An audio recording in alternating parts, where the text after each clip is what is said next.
ശക്തമായി അപലപിക്കുകയാണ് CPM-ഉം ഒപ്പം തന്നെ മറ്റ് ഇടത് പാർട്ടികളുടെയൊക്കെ പ്രതികരണം വരികയാണ്. ജനാധിപത്യപരമായ പ്രതിഷേധങ്ങൾക്ക് എല്ലാവർക്കും അവകാശമുണ്ട്, എന്നാൽ മന്ത്രിമാരെ ശാരീരികമായി ആക്രമിച്ചാൽ അത് ശരിയല്ല എന്ന് കെ രാജന്റെ പ്രതികരണം വരുന്നു.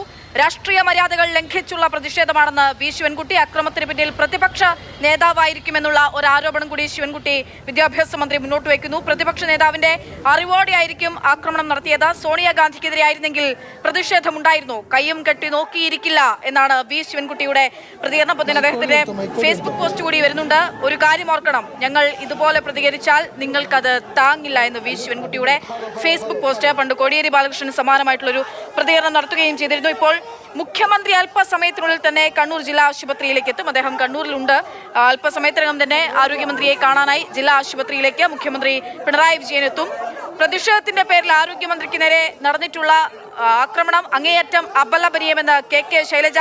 10 വർഷം പൂർത്തിയാക്കുന്ന ഇടതു ഭരണത്തിനെതിരെ രാഷ്ട്രീയമായി ഒരാരോപണവും ഉന്നയിക്കാനില്ലാത്ത പ്രതിപക്ഷം പ്രതിഷേധത്തിന്റെ പേരിൽ അക്രമികളെ തെരുവിലിറക്കിയെന്നാണ് മുൻ ആരോഗ്യമന്ത്രിയുടെ പ്രതികരണം. പ്രതിപക്ഷത്തിന്റെ ഹീനമായ ഈ രാഷ്ട്രീയത്തെ ജനാധിപത്യ കേരളം തള്ളിക്കളയുമെന്നും കെ ശൈലജ പ്രതികരിക്കുകയാണ്.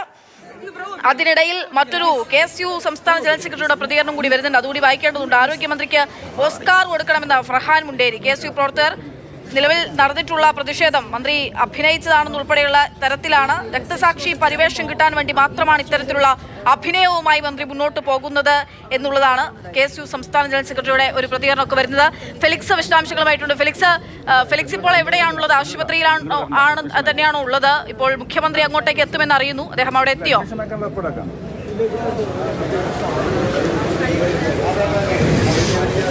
അല്പസമയത്തിനുള്ളിൽ മുഖ്യമന്ത്രി ഇവിടെ എത്തും. നേരത്തെ രാവിലെ മുഖ്യമന്ത്രിക്ക് പരിപാടികളുണ്ടായിരുന്നു കണ്ണൂർ ജില്ലയിൽ. അതിനുശേഷം കണ്ണൂർ ജില്ലാ ആശുപത്രിയിലേക്ക് അല്പസമയത്തിനകം മുഖ്യമന്ത്രി എത്തും. ഇപ്പോൾ മന്ത്രി വീണ ജോർജിനെ ICUലേക്ക് മാറ്റിയിട്ടുണ്ട്. നേരത്തെ അത്യാഹിത വിഭാഗത്തിലാണ് മന്ത്രിയെ പ്രവേശിപ്പിച്ചതെങ്കിൽ പിന്നീട് ഇപ്പോൾ ICUലേക്ക് മാറ്റിയിട്ടുണ്ട്. ICUലാണ് മന്ത്രി ഉള്ളത്. മന്ത്രിക്ക് കഴുത്തിനും കൈക്കിനും പരിക്കേറ്റു എന്നതാണ് മന്ത്രിക്കൊപ്പമുള്ളവർ പറയുന്നത്. ഈ സംഭവം നടക്കുന്നത് 3:15 കൂടിയാണ്. വന്ദേ ഭാരത് ട്രെയിന് കണ്ണൂരിലെ പരിപാടി